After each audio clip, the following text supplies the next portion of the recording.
আমার গা পাক দেয়। হ্যালো বন্ধুরা, তো তোমরা সবাই কেমন আছো? আশা করছি সবাই ভালো আছো। আর আজকে আমি কোথায় যাচ্ছি, চলো ভিডিওটা দেখতে থাকো, তবে বুঝতে পারবে আজকে আমি কোথায় যাচ্ছি। আর এই দেখো আমাদের এখানে গঙ্গার ঘাটে দাঁড়িয়ে আছি নৌকোর অপেক্ষায়। এই দেখো নৌকো চলে এসেছে। আর কোথায় যাব ওই দেখো, দেখতে পাচ্ছ কিনা জানি না। এই দেখো ওই আমি জুম করে যাই দেখাই। ওই দেখো ওই পারে যাবো গঙ্গা ঘাটে। ওই দেখো যে ব্রিজের মতো দেখছো, ওটা হলো পুরো মানে এখান থেকে জল মানে গঙ্গা জল যে পুরো নদীয়া ডিস্ট্রিক্টে যায়। তো চলো এই দেখো ওপার পার হয়ে গেছি। তো এবার টোটোতে উঠেছি। এদিকে আমরা তিনজনে বসেছি, ভাই বোন মিলে, আর বৌদি, আর ওদিকে মা ওরা বসেছে। চলো এখন আমরা টোটো করে যেতে থাকি। আর তোমরা ভিডিওটা অবশ্যই স্কিপ না করে পুরো ভিডিওটা দেখবে। দুদিকে লাঠি দিয়ে তারপরে সামনে যাবে না ঘুরিয়ে করে চলে এসেছি। দিয়ে এখানে বাসের জন্য দাঁড়িয়েছি। বাসটা একটু দেরিতে মানে আধ ঘন্টা পর ছাড়বে, তাই জন্য বসে বসে একটু কোল্ড ড্রিঙ্কস আর মিষ্টি মিষ্টি কেকে চিপস ফিপস এসব খেতে। আর আমার বাসে আমি খুব একটা চাপতে পারি না, ওই জন্য মুখে যদি কিছু খেতে থাকি, মুখ চলতে থাকে, তাহলে আমার খুব একটা গাপাক দেয় না। তাই জন্য চিপস এসব যা যা কোল্ড ড্রিঙ্কস এসব কিনে রাখছিলাম। আর বাস ছাড়িনি বলে বৌদিদের সঙ্গে একটু হাসাহাসি করছিলাম।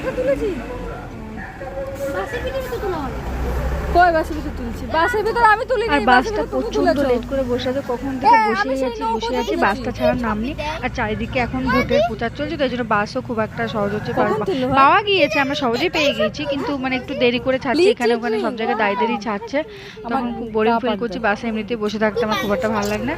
তো চলো দেখতে থাকো, কারণ এখন একটু বসে বসে গল্প করছে। আর ভাইও সেই কি ঝুড়ি ভাজা ফুল ভাজা এগুলো আনতে গেছে, ও আনুক, এই জন্য তাকিয়েছি বাইরে জানলার দিকে।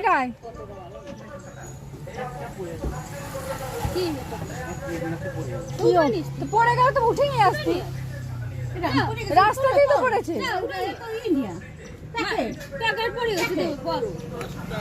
জবাব তো সব এইখানে পড়েছে, মুখে সব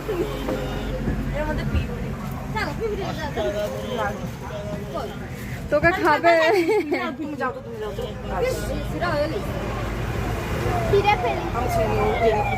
হ্যাঁ পাল্টে দিয়ে আসো, বলো যে ইয়ে হয়ে আছে।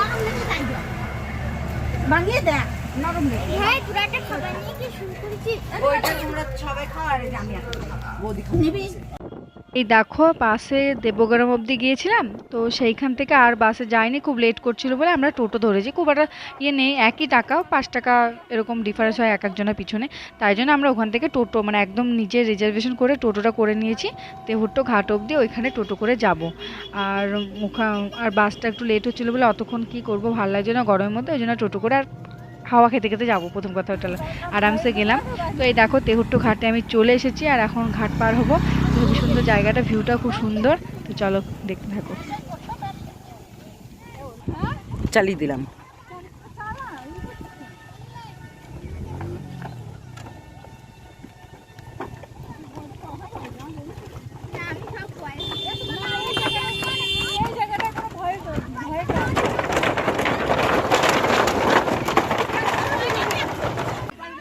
টোটো ঘাট পার হয়ে সেখান থেকে আবার অটো করে চলে এসেছি। এসে দেখছি মামা মানে বৌদিদের বাড়িতে, সেখানে অলরেডি মামা বাড়ির লোক সব এসে বসে আছে। আমাদেরকে না জানি, তো আমরা বলি এখন স্নান টান করে রেস্ট না নিয়ে এখন যাবো না, সেই সন্ধ্যের দিকে যাবো। তো চলে এসেছি বাড়িতে, আর এখন একটু রেস্ট নেব, প্রচণ্ড গরম বাইরে। তো সেই জন্য যাই হোক আজকে এখন একটু গরমটা কম হতো, মুখটা দেখলে বুঝতে পারবে চেহারাটা কেমন হয়েছে, কি অবস্থা এসেছে আর কি অবস্থা হয়ে গেছে। তো দেখো, তো এখন সবাই চলো গিয়ে একটু রেস্ট নিয়ে একটু কোল্ড ড্রিঙ্কস ঠান্ডা ঠান্ডা খেয়ে তারপরে একটু খাওয়া দাওয়া করবো, তারপর স্নান করবো। এখন স্নান টান করে ফ্রেশ হয়ে তোমাদের সঙ্গে দেখা হচ্ছে। তো এখন এখানে বসে চলে এসেছি, তোমরা দেখতে পাচ্ছো। আর এতটা দূর বৌদিদের বাড়িটা, আসলে কথা দূর নয়, ধরো তোমার 2 ঘন্টা 1.5 ঘন্টা লাগে। হ্যাঁ বাসের জন্য একটু গড়বড় হয়েছে আর ওখানে ঠিক মতো বাস পাওয়া যায় না, ওই বাস ওই 1 ঘন্টা এরকম করে দাঁড় করাচ্ছে। তো ওই জন্য ওখানে একটু আসতে লেট হয়েছে। তো এসে খাওয়া দাওয়া করলাম, কিছু বলার নেই, এসে খাওয়া দাওয়া করলাম, দিয়ে এখন একটু শোবো। আর আমার প্রচণ্ড ঘুম পেয়েছে, কারণ সামনে প্রচণ্ড মানে কালকে রাতে প্রচণ্ড গরম ছিল, ঘুম আসে না, আমার চোখগুলো পুরো ঢুকে গেছে। দেখ এখানে গরম না মানে গরমটা নেই, ঠান্ডা ভাব আছে। আমি আসতাম না ওই কথা নিয়ে। তো যাই হোক এখানে ভিডিওটা শেষ করলাম। আর আমার ব্লগ যদি ভালো লাগে থাকে অবশ্যই সাবস্ক্রাইব করে মাই চ্যানেল। তো চলো টাটা, টাটা দিদি রে, টাটা।